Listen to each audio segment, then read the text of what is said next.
So, Ka-Alpha Adventure Farms, dito pa rin tayo sa pagsagot sa mga comments ninyo sa YouTube channel na sa sobrang dami ng mga katanungan, comment ay hindi ko nakukuha masagot lahat sila sa loob ng isang linggo. Kaya ang ginagawa ko na lang, yung iba ninyong mga katanungan na hindi nangangailangan ng technical na sagot, ay sinasagot ko na lang doon sa Facebook page ni Alpha Adventure Farms, no?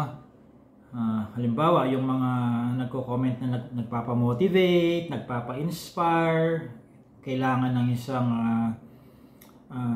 kailangan lang na marinig yung prinsipyo ko or principle ko or mindset ko patungkol sa isang anggulo ng livestock farming or agribusiness in general.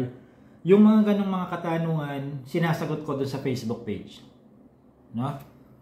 So, pero yung mga scientific yung question, kailangan ng may mga terminologies kang kailangan banggitin na kailangan kong i-elaborate. Ito, i-video ko 'yon. Ano? Masyado naman kasing mahaba ng kailangan kong i-type. Doon kung sa Facebook page ko naman sasagutin lahat. So, ngayon, tungkol ba saan? Sasagutin ko ngayon. Kambing, okay. Kambing. So, ito yung una kong nabasa, nagra-random selection kasi ako dito sa mga unresponded comments sa YouTube channel. At ito naman ay galing kay ano ba to? Kakokok TV 3855. Kakokok TV. At ang tanong niya, maiksi lang, no? Sir, tanong lang, ano ba to? Sir, tanong lang, ano ba sir ang gamot na i-inject kapag mahina ang gatas ng inahin? Okay, may problema sa milking yung nagpapadede na kambing niya. So ano daw ang i-inject? By the way, sa mga bago sa channel, ang pangalan ko ay JC De Guzman ng Alpha Adventure Farms, no? So, hulaan ko kung ano ang gusto ninyong isagot dun sa comment niya sa inyo na mga ilang taon nang nagkakambing. Pag mahinang magpagatas ang inahin, whether bagong panganak yan or ilang linggo na nakakaraan, ano ang unang sumasagi sa isip ninyo? Anong ini-inject? Sigurado ako may magtataas ng kamay dyan at ang sasagot ay DCM, no? Dextrose, calcium, manganese or magnesium, no? Hindi ako sigurado dun sa M kung manganese or magnesium, no? But I think that's check na lang natin mamaya, no? But that's the meaning of DCM. Okay, ngayon ito naman ang sagot ko diyan. Kapag may problema tayo sa anumang hayop, kaya manok, pato, pagong, ostrich ang pinag-uusapan, hindi tayo pwede dapat na inject galore. Yung trigger happy na lang tayo sa may sakit, inject. Mahina sa ganito, inject.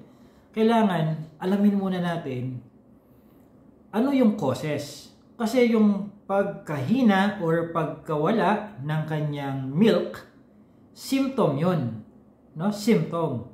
So, ang kailangan nating madali, matumbok talaga, ay yung nagkukos ng clinical or subclinical symptom na iyon, yung pinapakita niya, yung nagmamanifest na problema. No? Parang ganito lang din yan. Palaging sumasakit ang ulo mo. Diba? Kukonsulta ka sa doktor. Ano sasabihin ng doktor? O inom ka ng paracetamol. Kung medyo may kalaliman kang mag-analyze sa mga bagay-bagay, mapapaisip ka na isang doktor na yun, hindi man lang siniyasat kung ano ba yung posibleng nagkukos ng sakit ko ng ulo. Di man lang niya ako tinanong or di man lang niya diniscuss yung mga salitang aneurysm, yung mga ganyan, Baka mamaya may mga malalang sakit na pala ako, paracetamol lang nireseta sa akin, So, ganun din dito, sa mga hayop, kailangan nating ma-identify anong nagkukos doon, no? So ano ba, ano ngayon ang mga posibleng nagkukos ng pagka-dry out ng isang doe, lactating doe, anong possible reasons bakit ito nawalan o humina ang gatas? Hindi ko man ma-exhaust lahat sa maikling video na to, lahat ng mga posibleng kadahilanan, pero mag-enumerate ako ng iilan. Yung una, mastitis. No? Yung inflamed, maga ang kanyang ang kanyang udder, no? UDDER, no? Maga ang kanyang mammary glands. Kapag maga yan, masakit yan, no? And then yung quality ng milk, hindi rin good quality, na ibig sabihin na hindi siya safe inumin ng tao at hindi rin magandang ipainom sa anak niya, no? So kailangan ang gamutin natin pagka ganun is yung para sa mastitis, no? Milk fever, no? On another video, pag-usapan natin kung ano yung mga gamot sa mga sakit na inililista ko, para hindi sobrang haba ang video na to. Otherwise, ang dami na, aabutin tayong 30 minutes dito. Another possible reason bakit affected ang gatas. Mastitis, ano pa ba? Milk fever o yung hypocalcemia, no? Milk fever or hypocalcemia, ito yung kinukulang siya ng sustento ng calcium, no? Gustuhin man ng sistema ng katawan ng kambing na humugot ng calcium reserves sa buto, maging yung calcium reserves, wala na, depleted na, kumbaga, hindi sapat, no? So kapag alam naman natin gatas, calcium, no? Magkokonektado ang dalawang yan. So ano pang mga possible reason, causes? Pwedeng merong siyang casus lymphadenitis, yung mga abscesses, mga bukol-bukol dito sa likod ng tenga, leeg, doon sa bandang bewang ng ng kambing, tumutubo minsan 'yan, So it can affect overall health. At kapag sinabing overall health, damay na pati yung kanyang gatas, no? Ano pa?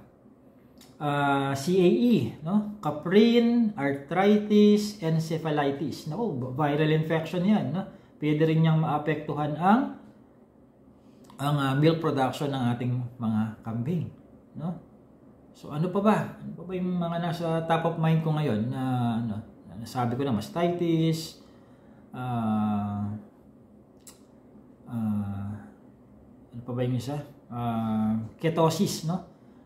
Yung ketosis na nagkakaroon ng tawag dito, imbalance ng nagkakaroon ng problema sa negative energy balance, yung ketosis na tinatawag. So maapektuhan pati yung kanyang overall health din, no? Kasama na yung kanyang milk production.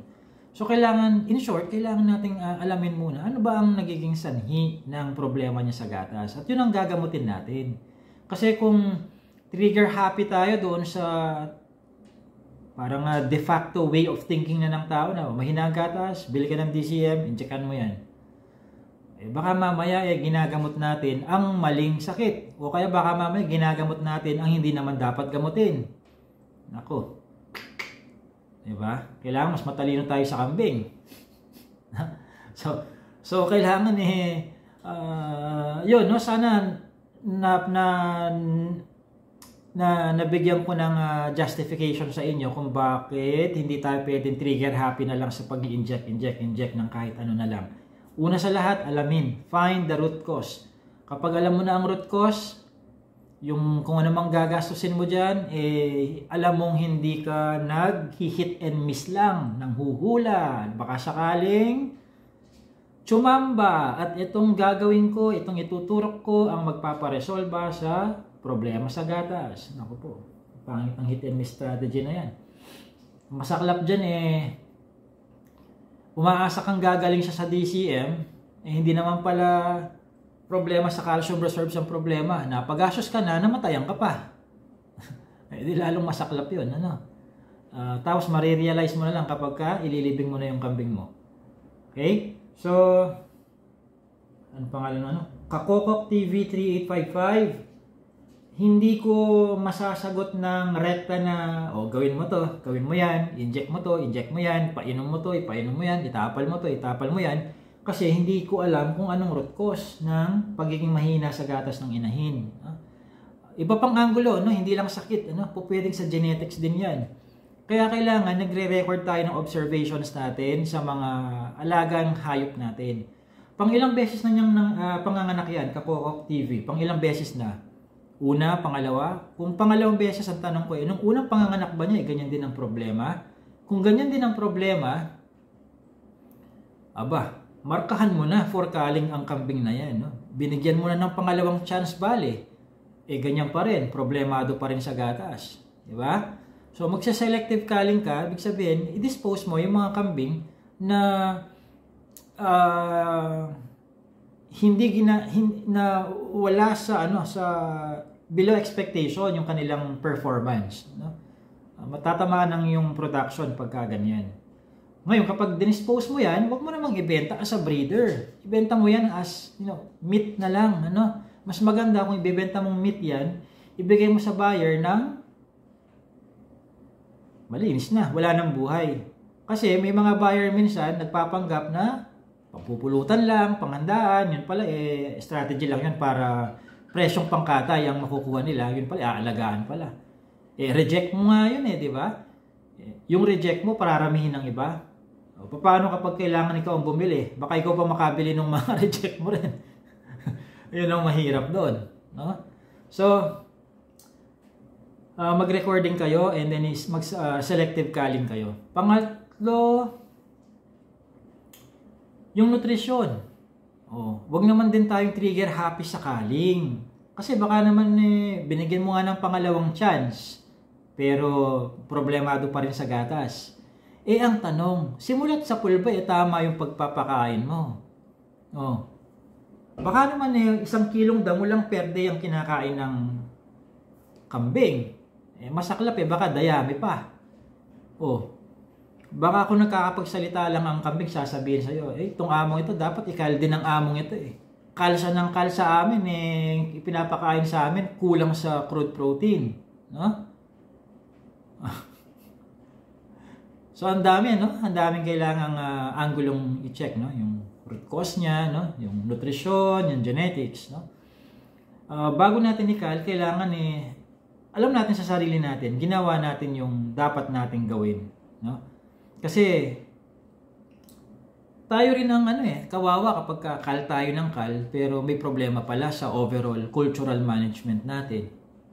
No? Sablay ang housing program, sablay ang feeding program, sablay ang breeder selection program, wala tayong health program, walang biosecurity program. Huwag ka nang magkambing pagka ganon.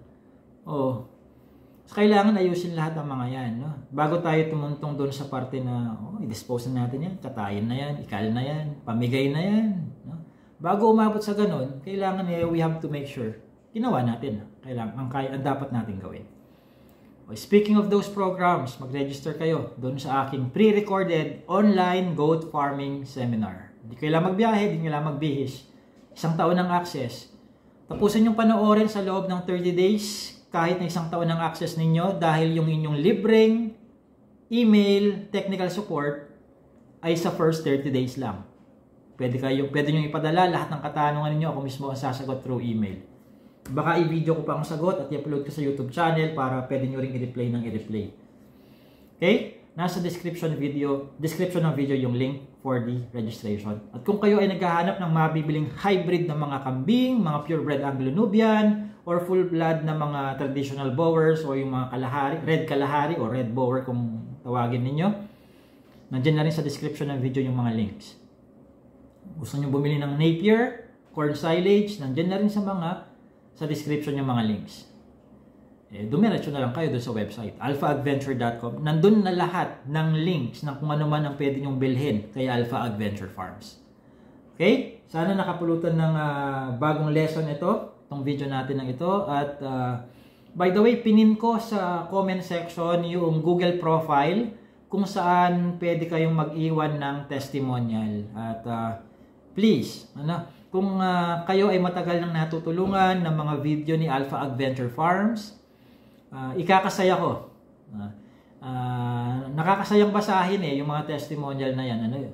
Please, paglaanan nyo sana lang, hindi naman sapilitan to. Paglaanan nyo ng mga 20 seconds, 30 seconds, mag-type kayo ng testimonial nyo doon, padala nyo doon sa Google profile, yung link nandiyan sa comment section, pinin ko na dyan. Okay? Maraming salamat. This has been JC De Guzman of Alpha Adventure Farms.